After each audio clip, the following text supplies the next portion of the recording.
దేవుని మాటలు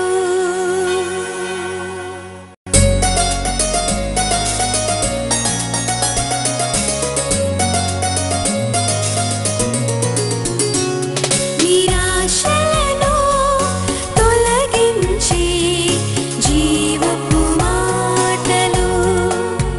ఒక పునరుద్ధాన సందేశం ఇవ్వాలని మరి ప్రేరేపింపబడినాను. మనం సిలువను గురించి ఎక్కువగా ధ్యానిస్తున్నాం. అంతకంటే ఎక్కువగా ధ్యానించాలి పునరుద్ధాన మహిమలు, పునరుద్ధాన శక్తి, పునరుద్ధాన బలం. మరి ఈ సందేశాన్ని మరి దేవుడు దీవించాలని నేను కోరుతున్నాను. పునరుద్ధానం అనేది మరి ఏ మతంలో కానీ మార్గంలో కానీ లేదు. యేసు ప్రభు సర్వలోక రక్షకునిగా ఈ లోకానికి వచ్చినాడు. తన ప్రాణాన్ని క్రయధనంగా సిలువలో మరి అర్పించినాడు. ఆయన మరణించి తిరిగి 3వ రోజు లేచినాడు. ఏ యుగ పురుషుడు కానీ దేవుడు అనే పేరుతో వచ్చిన ఏ వ్యక్తి కూడా మరణించి తిరిగి లేవలేదు. అది ఆ ఘనత, ఆ యొక్క శక్తి కార్యము, దైవ కార్యము యేసుక్రీస్తుకే చెల్లుతుంది. ఒకసారి హల్లెలూయా చెప్పండి. హల్లెలూయా. ఇంతవరకు మరి ఎవరు పునరుద్ధానులు కాలేదు. గొప్ప గొప్ప వ్యక్తులు ఈ లోకానికి వచ్చినారు, గొప్ప కార్యాలు చేసినారు, కానీ మరణించి తిరిగి లేవలేదు. వారు యేసు ప్రభు వలె మరణించి తిరిగి లేస్తారని 3వ రోజు వారి సమాధి దగ్గర కావలి ఉండినారు, కానీ నిరాశపడినారు. వారికి మరి ఆ పునరుద్ధాన మహిమ కానీ శక్తి కానీ లేకుండింది. మరి యేసు ప్రభువులో ఉన్న ప్రత్యేకత ఏంటంటే ఆయన మరణాన్ని గెలిచినాడు, సమాధిని గెలిచినాడు, బండను గెలిచినాడు, ఆయన కావలి వారిని గెలిచినాడు, సాతాను ఓడించినాడు, ఆయన లోకాన్ని జయించినాడు. మరి పునరుద్ధానుడైనాడు, ఆరోహణుడైనాడు. అలాగే ఒక గొప్ప వాగ్దానం ఉంది, ఆయన తిరిగి రానై ఉన్నాడని. మనమందరం కూడా యేసుప్రభు యొక్క 2వ రాకడ కొరకు ఎదురు చూస్తూ ఉన్నాం. సిలువ ద్వారా మనకు దేవుని ప్రేమ వెల్లడైంది. సిలువ ద్వారా మనకు రక్షణ లభించింది. పునరుద్ధానం ద్వారా దేవుని యొక్క శక్తిని తెలుసుకుంటున్నాము, నిత్య జీవం అనే ఆశీర్వాదాన్ని పొందుకుంటున్నాము. దేవునికి స్తోత్రం. హల్లెలూయా. పునరుద్ధానం ద్వారా ప్రేమ, పునరుద్ధానం ద్వారా దేవుని శక్తి, సిలువ ద్వారా దేవుని రక్షణ సంకల్పము, పునరుద్ధానం ద్వారా దేవుడు మనకు వాగ్దానం చేసిన నిత్య జీవం. ఇవి మనము దీవెనలుగా పొందుకుంటూ ఉన్నాం. నాకు పునరుద్ధానంలో చాలా ఇష్టమైన కార్యం ఏంటంటే, ఒక స్త్రీ మొట్టమొదట యేసు ప్రభువు పునరుద్ధాన మహిమను చూసింది. అది చాలా ఆశ్చర్యంగా ఉంటుంది. ఎంత చదివినా నాకు తనివి తీరదు. నాకు అర్థమైంది ఏంటంటే దేవుడు పక్షపాతి కాడని. యేసు ప్రభు లోకానికి రావడానికి ఒక స్త్రీని ఎన్నుకున్నాడు. అంటే రక్షణ సంకల్పంలో కూడా దేవుడు ఒక స్త్రీని ఏర్పాటు చేసుకున్నాడు. ప్రభు మరణించిన తర్వాత శవశరీరానికి సుగంధ ద్రవ్యాలు పూయడానికి కూడా స్త్రీలు సిద్ధంగా ఉన్నట్టు మనం చూస్తున్నాం.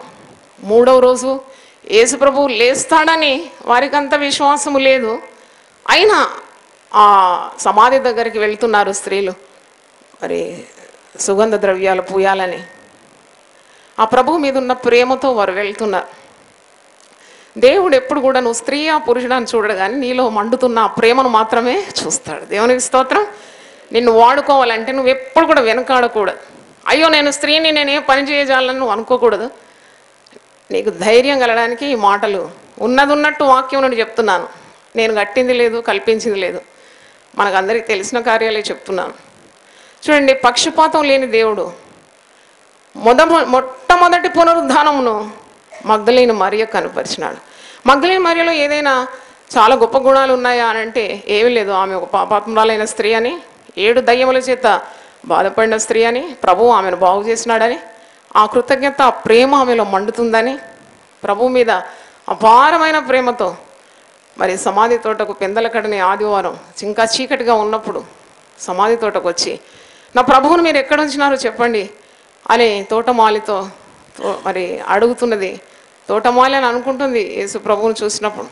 ఆయన దేహం నాకు ఇవ్వండి, నేను ఎత్తుకొని వెళ్తానంటుంది. అంటే నీకు ప్రభువు మీద ప్రేమ ఉంటే ఎన్ని గొప్ప కార్యాలైనా చేయడానికి నిన్ను దేవుడు వాడుకుంటాడు. దేవునికి స్తోత్రం. నువ్వు దేవుని ప్రేమించినప్పుడు ఎప్పుడు నువ్వు ఓడిపోవు జీవితంలో. You will never face defeat when you love God with all your heart. హల్లెలూయా. గలతీ 3:26 నుండి నేను చదువుతున్నాను. యేసుక్రీస్తునందు మీరందరూ విశ్వాసం వలన దేవుని కుమారులై ఉన్నారు. కుమారత్వంలోకి దేవుడు పిలుచుకుంటున్నాడు. He gives the sonship title అన్నమాట. అంటే ఒక స్త్రీగా చూడడం లేదు. యేసుక్రీస్తునందు విశ్వాసం వల్ల నువ్వు దేవుని కుమారుడవైపోతున్నావు. క్రీస్తులోనికి బాప్తిసం పొందిన మీరందరూ క్రీస్తును ధరించుకొని ఉన్నారు. ఇందులో యూదుడని గ్రీసు దేశస్థుడని లేదు, దాసుడని స్వతంత్రుడని లేదు, పురుషుడని స్త్రీ అని లేదు. యేసుక్రీస్తునందు మీరందరూ ఏకముగా ఉన్నారు. మీరు క్రీస్తు సంబంధులైతే ఆ పక్షమందు అబ్రహాం యొక్క సంతానమై ఉండి వాగ్దానం ప్రకారము వారసులై ఉన్నారు. ఈరోజు ఈ యొక్క గుంపులో ఎవరైనా స్త్రీలు దేవుని సేవ కొరకు నిలబడాలంటే ఈ 40 దినాల శిలువ ధ్యానాలు పునరుద్ధాన సందేశాలు మీరు విన్న తర్వాత మీరు ఎప్పుడు కూడా వెనుకాడకూడదు. ప్రార్థన చేయండి, కనిపెట్టండి, శక్తి పొందుకోండి, దేవుని కొరకు గొప్ప కార్యం చేయండి. కొన్ని ఆత్మలన్న ప్రభు సన్నిధికి నడిపించండి. మరి ధన్యులు కావాలని నేను మరి కోరుకుంటున్నాను. దేవునికి స్తోత్రం. మనం నేర్చుకున్నాం కదా, దేవుడు మనకు పిరికితనం గల ఆత్మను ఇవ్వలే. పునరుద్ధాన శక్తిని తెలుసుకోవడం చాలా గొప్ప జ్ఞానం అని పౌలు అంటున్నాడు. నాకు ఇక ఏ జ్ఞానం అవసరం లేదు, నేను పునరుద్ధాన ఈ మహిమను తెలుసుకోవాలని నాకున్నది అని ఫిలిప్పీలకు రాసిన పత్రిక 3వ అధ్యాయము మీరు 10-11 చదివినప్పుడు అపోస్తులైన పౌలు హృదయంలో మండుతున్న ఒక ఆశ మీరు చూడగలుగుతారు. ఫిలిప్పీ 3:10-11 ఏ విధము చేతనైనను మృతులలో నుండి నాకు పునరుద్ధానము కలగవలనని ఆయన మరణ విషయములో సమాన అనుభవము గలవాడనై ఆయనను ఆయన పునరుద్ధాన బలమును ఎరుగు నిమిత్తమును ఆయన శ్రమల్లో పాలివాడనగుట ఎట్టిదో ఎరుగు నిమిత్తమును సమస్తము నష్టపరుచుకొని వాటిని పెంటతో సమానముగా ఎంచుకొనిచున్నా. పౌలు భక్తుడు ఫిలిప్పీలకు ఈ పత్రిక రాసినప్పుడు చెరసాల్లో ఉన్నాడు. సంఖ్యలలో బాధ అనుభవిస్తున్నాడు, బాధలో ఉన్నాడు. ఆయనను ఆ బాధ నివారణ కావాలనే ప్రార్థన కాదు. ఆయనను శిక్షించిన వారు మరి శిక్షించబడాలని కోరిక కూడా కాదు. చెరసాల నుండి విడుదల కావాలనే ప్రార్థన కూడా కాదు. శరీరంలో ఆరోగ్యం కూడా లేదు పౌలు భక్తునికి. నాకు మంచి ఆరోగ్యం, నేను ఇంకా ఎక్కువ సేవ చేస్తాననే ఆశ కూడా కాదు.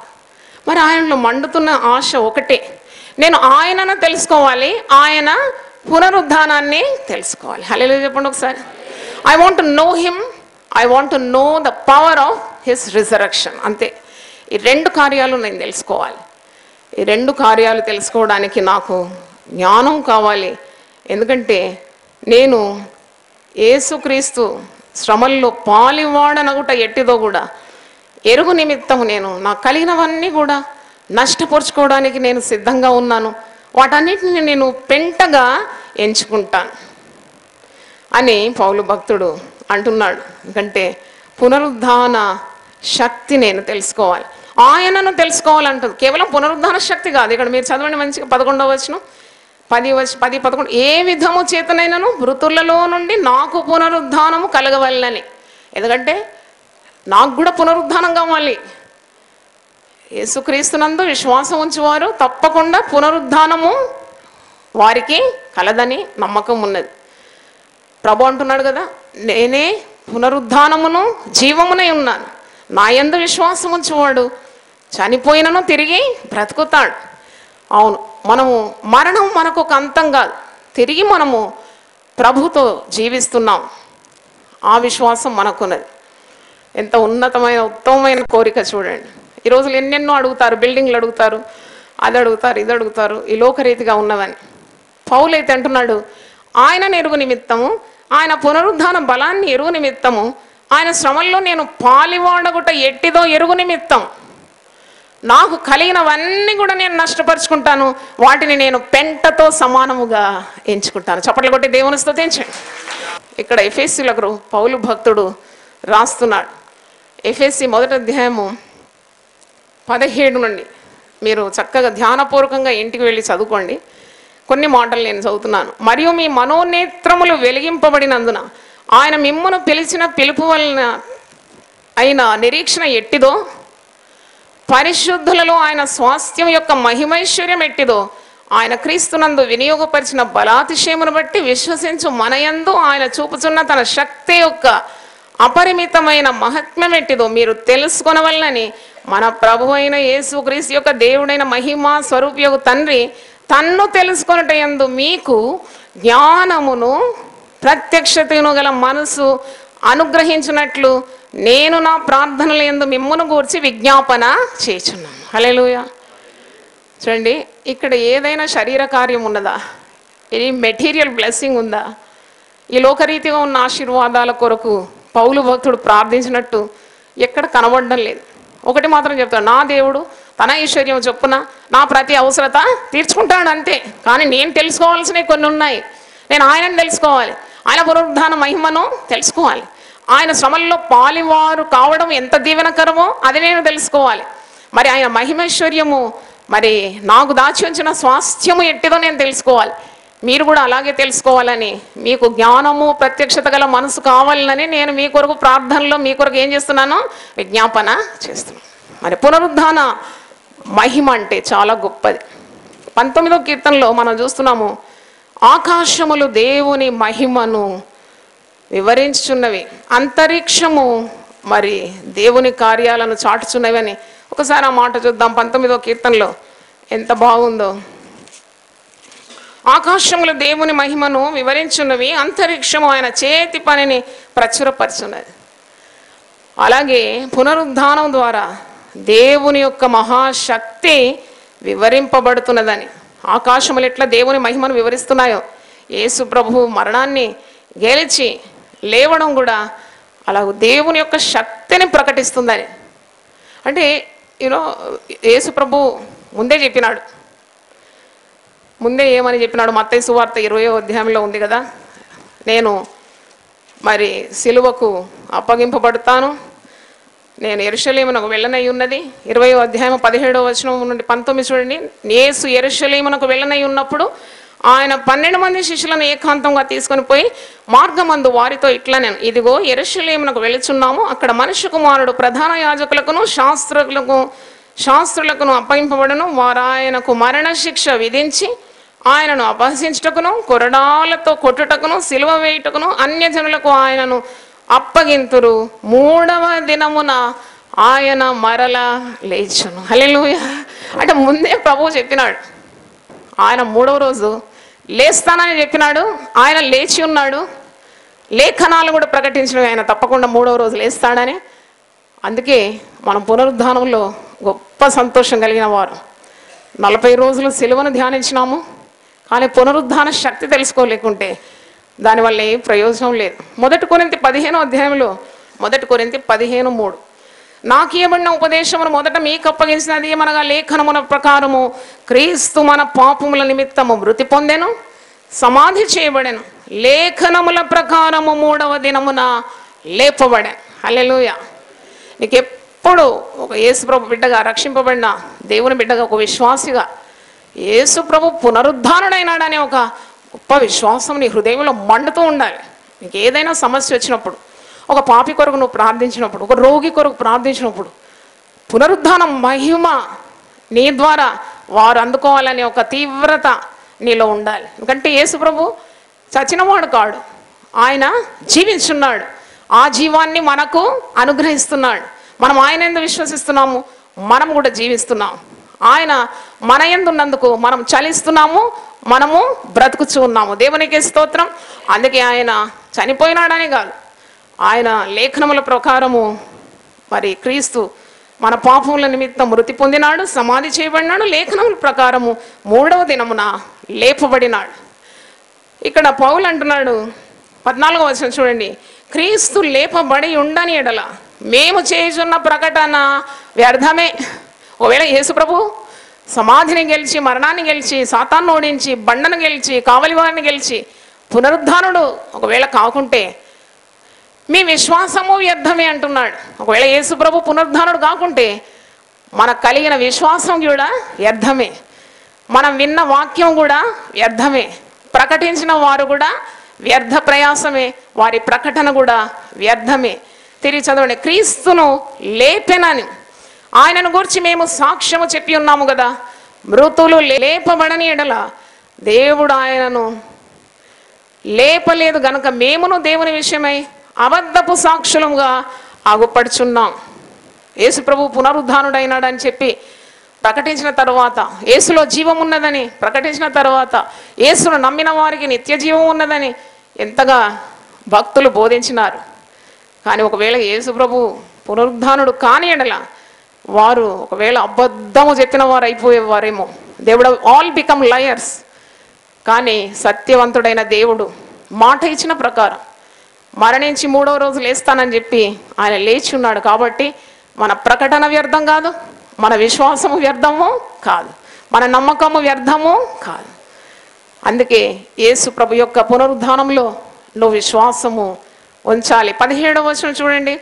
క్రీస్తు లేపబడని ఎడల మీ విశ్వాసము వ్యర్థమే, మీరింకనూ మీ పాపముల్లోనే ఉన్నారు. అంటే మన పాపములు క్షమింపబడి ఉన్నాయి శిలువ మరణం ద్వారానే మనం నమ్ముతున్నాం. కానీ ఒకవేళ యేసు ప్రభు మరణాన్ని జయించుకుంటే మనం ఇంకా పాపలను ఉండేవారం. పాపముల నుండి విడుదల పొందినామనే ఒక విశ్వాసం అది వ్యర్థమైపోయేది. కాబట్టి క్రీస్తు లేచి ఉన్నాడని అన్న విశ్వాసము అది వ్యర్థము కాలేదు. మీరింకను మన పాపంలో ఉన్నామని కాదు, పాపము నుండి మనము పరిశుద్ధపరచబడినాము క్రీస్తు యొక్క రక్తం ద్వారా. తిరిగి మనకు మరణము లేదని, మరణము యొక్క ముళ్ళును నేను విరిచినానని. మరి 54వ వచనం చూడండి. ఈ క్షయమైనది అక్షయతను ధరించుకున్నప్పుడు, ఈ మర్త్యమైనది అమర్త్యతను ధరించుకున్నప్పుడు విజయమందు మరణము మృంగివేయబడాను. హల్లెలూయా. ఎందుకంటే యేసుక్రీస్తు పునరుద్ధానుడైనాడు కాబట్టి మరణం ఓడిపోయింది. సాతానుడు ఆ రోజు ఓడిపోయినాడు. వాడు ప్రభువును మరణానికి అప్పగించాలనుకున్నాడు, కానీ ప్రభు మృత్యుంజయుడైనాడు. మరణాన్ని మరణంతో ఏం చేసినాడు? జయించినాడు. దేవునికి స్తోత్రం. మరణం యొక్క ముళ్ళు మృంగబడినది. విజయమందు మరణము మృంగివేయబడను అని వ్రాయబడిన వాక్యము నెరవేరును. ఓ మరణమా నీ విజయము ఎక్కడ? ఓ మరణమా నీ ముళ్ళు ఎక్కడ? మరణపు ముళ్ళు పాపము, పాపమునకున్న బలము ధర్మశాస్త్రమే. అయినను మన ప్రభు అయిన యేసు క్రీస్తు మూలముగా మనకు జయము అనుగ్రహించిన దేవునికి స్తోత్రము కలుగునుగా. అంటే మరణపు ముళ్ళు విరవబడింది. యేసు ప్రభు పునరుద్ధానుడైనప్పుడు మరణము మృంగివేయబడింది, విజయమందు మరణము మృంగివేయబడింది. దాని అర్థం ఏంటంటే యేసు ప్రభు నమ్మిన బిడ్డలకు ఇక మరణము లేదు. మరణం అంటే కేవలం మన శరీరాలు మరి మట్టికి అప్పగింపబడుతుంది, కానీ ఆత్మ మట్టికి అప్పగింపబడడం లేదు. ఆత్మ తను అనుగ్రహించిన దేవుని యొద్దకు వెళ్ళిపోతుంది. దేవునికి స్తోత్రం. అందుకే మనకు మరణం అంటే భయం లేదు. దేవుడు ఈ ముళ్ళును, మరణపు ముళ్ళును విరిచివేసినాడు సిలువలో. పునరుద్ధానుడైనాడు నీకు నిత్య జీవము అనుగ్రహించడానికి. అందుకే మనము మరణానికి భయపడడం లేదు. ఇక్కడ మీరు చూసినప్పుడు 57, 58 చూడండి. అయినను మన ప్రభు అయిన యేసు క్రీస్తు మూలముగా మనకు జయము అనుగ్రహించిన దేవునికి స్తోత్రము కలుగునుగా. ఈ 1 కొరింథీ 15వ అధ్యాయం అంతా యేసు ప్రభు యొక్క పునరుద్ధానం గురించి ఉన్నది. పునరుద్ధానం మహిమను వెల్లడి చేస్తుంది. ఇక్కడ చివరి 2 వచనాలు చాలా ఆకర్షణీయంగా ఉంది. ఏంటంటే మనకు ప్రభు అయిన యేసు క్రీస్తు ప్రతి విషయంలో కూడా ఆయన ఏ విధంగా మరణాన్ని జయించి పునరుద్ధానుడైనాడో, మృత్యుంజయుడైనాడో, అన్నిటి మీద విజయం సాధించినాడో, అలాగే ఆయన నమ్మిన బిడ్డలకు కూడా అలాంటి విజయాన్ని అనుగ్రహిస్తాడు అని నమ్మాలి. దేవునికి స్తోత్రం. ఆయన అన్నిటిని గెలిచినాడు కాబట్టి మనకు కూడా అన్ని విషయంలో విజయం అనుగ్రహిస్తాడు. అందుకే యోహాను సువార్త 16:33 మాట ఉంది కదా, ఈ లోకంలో మీకు శ్రమలు కలుగుతుంది. యేసు ఎక్కడ చెప్పలేదు ఈ లోకంలో నీకు సుఖం కలుగుతుంది, ఈ లోకంలో అన్ని సాఫీగా నడిచిపోతుందని ఎక్కడ చెప్పలేదు. ఈ లోకంలో నీకు శ్రమ కలుగుతుంది, అయినను ధైర్యం తెచ్చుకోండి, నేను లోకమును ఏం చేసినాను? జయించినాను. హల్లెలూయా. నేను లోకమును జయించినాను, మరణాన్ని జయించినాను, సాతాను ఓడించినాను, బండను గెలిచినాను, కావలి వారిని గెలిచినాను, ముద్రను గెలిచినాను. నేను పునరుద్ధానుడైనాడు కాబట్టి ఆ పునరుద్ధాన శక్తి మీ దినదిన జీవితంలో కూడా నేను అనుగ్రహిస్తాను. మీరు చేసే ప్రతి విషయంలో కూడా నేను విజయాన్ని మీకు అనుగ్రహిస్తాను. 58వ వచనం చదవండి. కాగానే ప్రియ సహోదరులారా, మీ ప్రయాసము ప్రభువునందు వ్యర్థము కాదు. ఎందుకు వ్యర్థం కాదు? మనము ప్రభు కొరకు ఎన్ని పనులు మన జీవిత కాలంలో చేస్తున్నాం. సేవకులు ఎంత ప్రయాసపడుతున్నారు. మరి దేవుని సువార్తను అందించడానికి అహోరాత్రాలు పరిశ్రమిస్తున్నారు. విరామము లేని పరిచర్యలు చేస్తున్నారు. వారి ప్రయాసము ఎన్నడూ వ్యర్థం కాదు. ఎందుకంటే ఈ యొక్క జీవితంతో వారి ప్రయాణం ముగించడం లేదు. వారు మరణమైనను వారి ఫలాన్ని పరలోకంలో పొందుకుంటున్నారు. దేవునికి స్తోత్రం. ఎందుకంటే యేసు ప్రభు యొక్క పునరుద్ధానం ద్వారా మనకు నిత్య జీవము ప్రసాదింపబడింది. అందుకే అంటాడు, ప్రతివాని జీతము నా యొద్ద ఉన్నది, ప్రతివాని బహుమానం నేను పట్టుకొని ఉన్నాను. దేవుని యొద్ద నుండి వచ్చినాము. ఇక్కడ కొద్ది కాలం మనం బ్రతుకుతున్నాము. తిరిగి మరణం ద్వారా మన ఆత్మ దేవుని సన్నిధికి చేరుకుంటుంది. కాబట్టి మనకు ఒక నిరీక్షణ ఉన్నది. ఎవరైనా మరణిస్తే నిరీక్షణ లేని వారి వలె మీరు దుఃఖించకూడదు అని తెస్సలోనియకు రాస్తూ పౌలు భక్తుడు ఈ విధంగా అంటున్నాడు. ఎవరైనా చనిపోతే అయ్యో చనిపోయినారని నువ్వు మూలుగుతూ ఉండే అవసరం లేదు. You should have a hope in the resurrection of the person. మొదటి తెస్సలోని 4వ అధ్యాయము 13 నుండి చూడండి. సహోదరులారా, నిరీక్షణ లేని ఇతరుల వలె మీరు దుఃఖపడకుండా నిమిత్తము నిద్రించిన వారిని గురించి మీకు తెలియకుండా మాకు ఇష్టము లేదు. మీరు ఒకటి గమనించినారా? యేసు ప్రభు బిడ్డలు మరణిస్తే so and so person died అనరు, ఏమంటారు? Slept in the lord. చప్పట్లు కొట్టి దేవుని స్తుతించారు. అరే వీళ్ళు నిద్రపోతున్నారు. ఏ వ్యక్తి అయినా నిద్రపోతే మనకు ఒక నిరీక్షణ ఉంది, నిద్రపోయిన వారు తప్పకుండా లేస్తారు. హల్లెలూయా గట్టిగా చెప్పండి. ఎవరైనా ఇంటికి వస్తే మీరు అంటారు మా వారు నిద్రపోతున్నారండి అంటే, నిద్రపోతే ఇక అటే కాదు, నిద్రపోయి ఒక గంట అయినాక ఏం చేస్తాడు? లేస్తాడు, తిరిగి లేస్తాడు. అందుకే ప్రభునందు వీరు నిద్రించినారు. సహోదరులారా, నిరీక్షణ లేని ఇతరుల వల్లే మీరు పడకుండా నిమిత్తం నిద్రించిన వారిని గురించి మీకు తెలియకుండా మాకు ఇష్టం లేదు. 14వ వచనం చదవండి. యేసు మృతి పొంది తిరిగి లేచినని మనము నమ్మినేడల అదే ప్రకారము యేసునందు నిద్రించిన వారిని దేవుడు ఆయనతో కూడా వెంట పెట్టుకొని వచ్చం. మేము ప్రభు మాటను బట్టి మీతో చెప్పినదేమనగా, ప్రభు రాకడ వరకు సజీవులమై నిలిచి ఉండు మనము నిద్రించిన వారి కంటే ముందుగా ఆయన సన్నిధి చేరం. ఆర్భాటంతోనూ ప్రధాన దూత శబ్దంతోనూ దేవుని బూరతోనూ పరలోకం నుండి ప్రభు దిగి వచ్చును. క్రీస్తునందుండి మృతులైన వారు మొదట లేతురు. ఆ మీదట సజీవులమై నిలిచి ఉండు మనము వారితో కూడా ఏకముగా ప్రభువుని ఎదుర్కొనుటకు ఆకాశ మండలమునకు మేఘముల మీద కొనిపోబడును. కాగా మనము సదాకాలము ప్రభువుతో కూడా ఉందము. కాబట్టి మీరు ఈ మాటల చేత ఒకరినొకడు ఆదరించుకొనండి. హల్లెలూయా. ఎంత మంచి ఆదరణ. రోమీలకు రాసిన పత్రిక 6వ అధ్యాయం 4వ వచనం.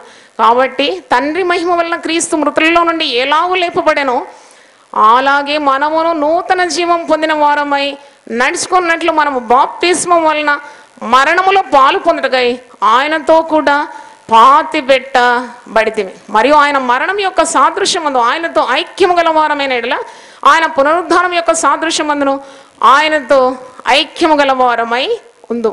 అంటే బాప్తిసం యొక్క అర్థం ఏంటి? నువ్వు యేసు ప్రభువును హృదయంలో స్వీకరించి అది ఒక రక్షణ కార్యము నువ్వు అనుభవిస్తున్నావు. ఆ రక్షణ అనుభవాన్ని నువ్వు ప్రదర్శిస్తున్నావు, అంటే బాహ్యంగా ప్రకటిస్తున్నావు. The inner salvation you receive, you're publicly proclaiming that you're a child of God. అంటే యేసు ప్రభు యొక్క మరణ పునరుద్ధానములేందో నీకు విశ్వాసం ఉన్నదని లోకానికి నువ్వు చాటిస్తున్నావు. క్రీస్తుతో మరణించి తిరిగి యేసు ఏ విధంగా పునరుద్ధానుడైన అలాగే క్రీస్తుతో లేపబడుతున్నావని, అది బాప్తిస్తం యొక్క అర్థమని ఇక్కడ రోమీలకు రాసిన పత్రిక 6వ అధ్యాయంలో మనం చూస్తున్నాము. తిరిగి చివరిగా ఒక మాట మీకు జ్ఞాపకం చేయాలి. కొలస్సీలకు రాసిన పత్రిక కొలస్సీ 3, మీరు క్రీస్తుతో కూడా లేపబడిన వారైతే పైనున్న వాటిని వెదకుడి. హల్లెలూయా గట్టిగా చెప్దామా? మీరు క్రీస్తుతో కూడా లేపబడిన వారైతే మీరు ఏ కార్యాలు వెతకాలి? పైనున్న కార్యాలు వెతకాలి. కానీ ఇక్కడ మరి అవి లేవు ఇవి లేవు, ఇది కావాలి అది పెంచుకోవాలి, ఇది బుద్ధి పొంది తెచ్చుకోవాలి, ఇక్కడ చాలా సంపాదించుకోవాలి, అవి కావు. భూ సంబంధమైన వాటి మీద మీరు లక్ష్యం ఉంచొద్దు. మీరు క్రీస్తుతో కూడా లేపబడిన వారు, అపరాధముల చేత పాపముల చేత చచ్చిన వారమైన మనల్ని దేవుడు ఏం చేస్తున్నాడు? క్రీస్తుతో కూడా బ్రతికించినాడు. హల్లెలూయా.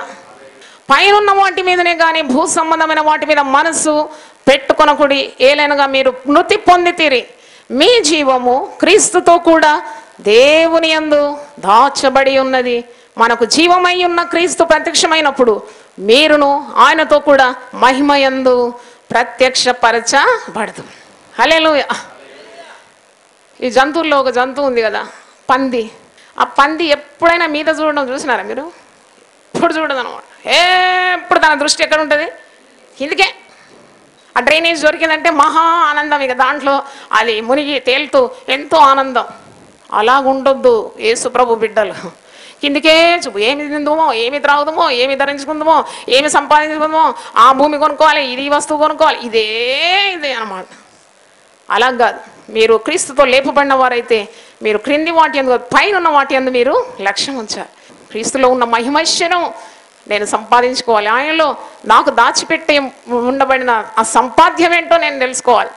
ఆ పునరుద్ధాన మహిమను నేను తెలుసుకోవాలి. ఆయన శ్రమలో నేను సహానుభవం కలిగి ఉండాలి. నేను క్రీస్తులో పాలివాడను కావాలి. ఆయన శ్రమల్లో నేను పాలివాడనైతే ఆయన స్వాస్థ్యానికి కూడా నేను వారసుడు అవుతానని ఆ విశ్వాసం. దేవుని స్తోత్రం. దేవుడి వాక్యాన్ని దీవించునుగాక. ఆమేన్. తలలు వంచండి, ప్రార్థన చేసుకుందాం. ప్రభువా నీ పరిశుద్ధ నామమునకు స్తోత్రములు. పునరుద్ధాన మహిమను గురించి మేము కొన్ని మాటలు ధ్యానించినాము. అయినా మా ప్రయాసం ఎన్నడూ వ్యర్థం కాదని నువ్వు సెలవిచ్చినావు. అన్నింటిలో మాకు విజయం అనుగ్రహిస్తానని వాగ్దానం ఇచ్చినావు. కాబట్టి మేము ఏ సమస్యకు కానీ శ్రమకు కానీ భయపడకుండా అన్నీ కూడా మా పాదముల క్రింద ఉంచి ఉన్నామనే విశ్వాసంతో పునరుద్ధాన శక్తితో మేము ముందుకు సాగడానికి కృప దయచేయండి. మరణానికి కూడా మేము భయపడే అవసరం లేదు. ప్రతి సమస్యలో కూడా పునరుద్ధాన శక్తిని మేము పొందుకోవడానికి కృప దయచేయండి. అత్యధికమైన విజయాన్ని మాకు అనుగ్రహిస్తామని వాగ్దానం చేసినావు. దేవుని వాక్యం విన్న ప్రతి ఒక్కరిని మీరు దీవించమని మేము కోరుతున్నాం. టీవీ ద్వారా దేవుని వాక్యం వింటున్న వారిని కూడా మీ పరిశుద్ధాత్మ వారిని నింపి సర్వ సత్యములోకి వారిని నడిపించమని వేడుకుంటున్నాం. ప్రజలందరినీ దీవించమని యేసు పరిశుద్ధ నామములో అడిగి వేడుకుంటున్నాను తండ్రి. ఆమేన్. దేవుడు మనల్ని సమృద్ధిగా దీవించును గాక. ఆమేన్. జీవపు